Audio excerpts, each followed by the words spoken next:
This is Johnny Mack, and let me tell you guys something. There's nobody in the room with me. I'm all by myself. These guys here, they're in the studio also. We're all in our own separate Pizza Ranch studios. We got the big fella up there, Guy Newcomb. We got my main man, the coach, DA.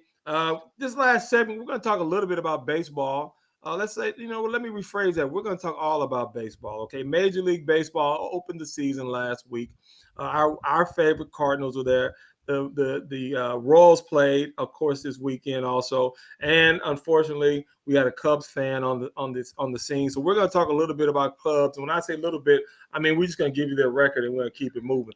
But let me tell you something, big fella with the nice Missouri Sports Network hat on, looking all slim and trim, with the goatee sitting there with a little beard.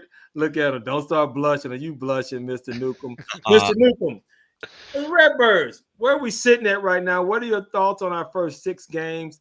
And let's try to forecast the next 6 games. What do you see, buddy? Well, Cardinals right now, they're 2-4 on the season. Offensively, the numbers are great. When you look at Paul Goldschmidt's hitting 450. Nolan Gorman's hitting 433. You can't keep him out of the lineup. And Jordan Walker has come up, and, he's hitting 333. Got his first home run today in that game. Today had another RBI, but they still lose. Their pitching staff right now is just they just can't throw strikes, and they can't get anybody out. They are definitely not missing bats. Offensively, I think they're going to be one of the better teams in the league, especially with Jordan Walker hitting there and protecting. If Nolan Gorman comes around and lives, like we all thought he was going to, they're going to have a chance. And still interested in the new rules and the rule changes. I know the games right now are down 20, I think down 27 minutes per game from a year ago, which I think is great. I think the one thing the owners didn't plan on is that's 27 minutes you ain't got people, Right. buying beer and popcorn and peanuts. Right. And I think they may realize that at the end of the year. But with the Cardinals right now, of course, you had Tyler O'Neill's deal, in the game on Tuesday where he kind of got accused of loafing a little bit by the manager Marmal, and he kind of took it outside of the clubhouse, and I think he's going to have some repercussions just from the players. When you go to the media and you say, "Hey, this guy's he's loafing," and you saw him. If you watch the tape, you saw him slow down as he rounded third. But I think and DA, we talked about this that there were some extenuating circumstances with him rounding that base and getting thrown out of the plate, which would have made it a 4-2 game with 2, 3, and 4 hitters coming up. Well, DA, you have your take on it. I have mine. If a coach called, they're smart. They know how to manipulate the players and the system and the media. I don't think he says that just on a humbug. He said that to light a fire. There's a little bit more brewing underneath there, Da, with Tyler O'Neill. But that's just my thoughts. Da, what are your thoughts about the Cardinals and the Royals? And I'll let you speak a little bit. Let's talk about the Cubs a little bit also. Yeah. One stat that kind of jumped out at me as far as the Cardinals are concerned is that their starters have given up 20 runs over the first 2 innings throughout the first 6 games. That kind of lets you know where, and hey, in my opinion, they've got a pretty solid starting staff. I really thought it'd be just the opposite. I thought it might be the bullpen that could be, your middle relievers and bullpen that could be part of the problem, or big question mark heading into the season. Cubs right now, they're young. They've got a new group. They're 2-3 right now. Their game today against Cincinnati got rained out. They're going to be lucky to be 500, I think, by the end of the year, and they'll have a big fire sale at when it's time to for the trade deadline. But Royals kind of in the same boat. They're 1-4. Greinke was on the bump last night.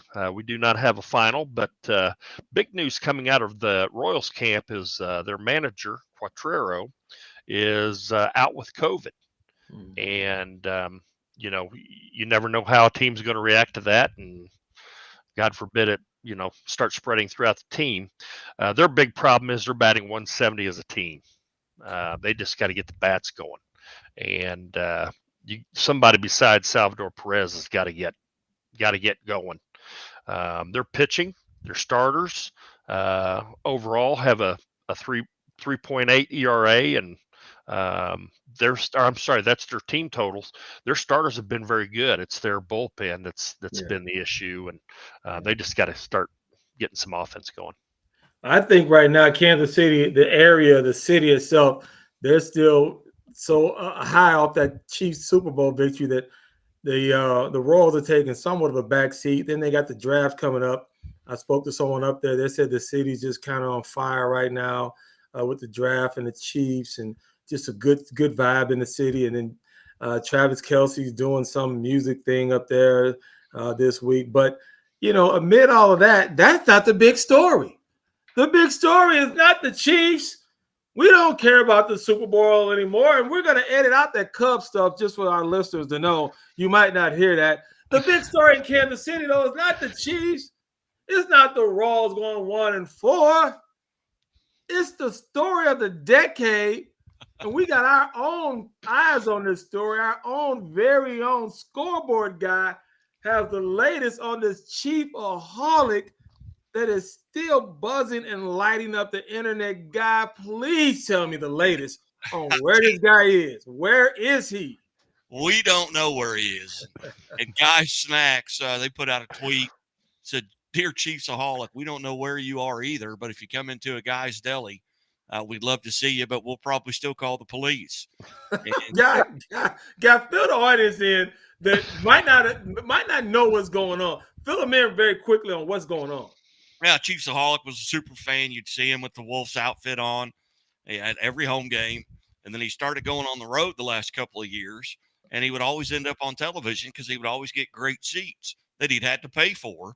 But how he was paying for them was on the way to the games, he was robbing banks. You can't make this up, folks. Yeah. And he finally got caught in Oklahoma back in December or maybe November.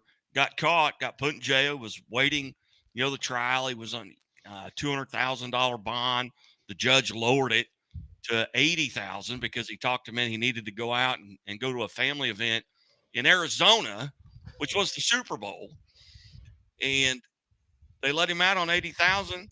He's not supposed to leave Oklahoma, and he cuts off his ankle bracelet, and now nobody knows where he's at. In the wind. He is in the wind. I thought they'd have caught him by now, but maybe they have. But as far as the last update, he has not been caught. This is the craziest story of the year. Robbing banks to buy tickets on his way to Chiefs games. I'm gonna take my hat off for that.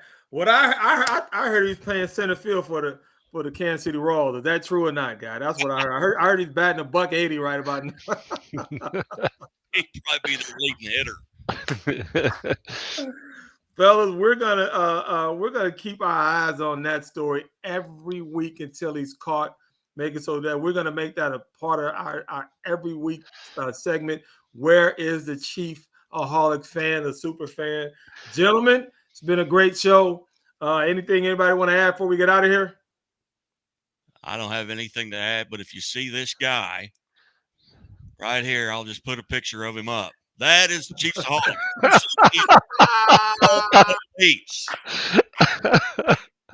I love it.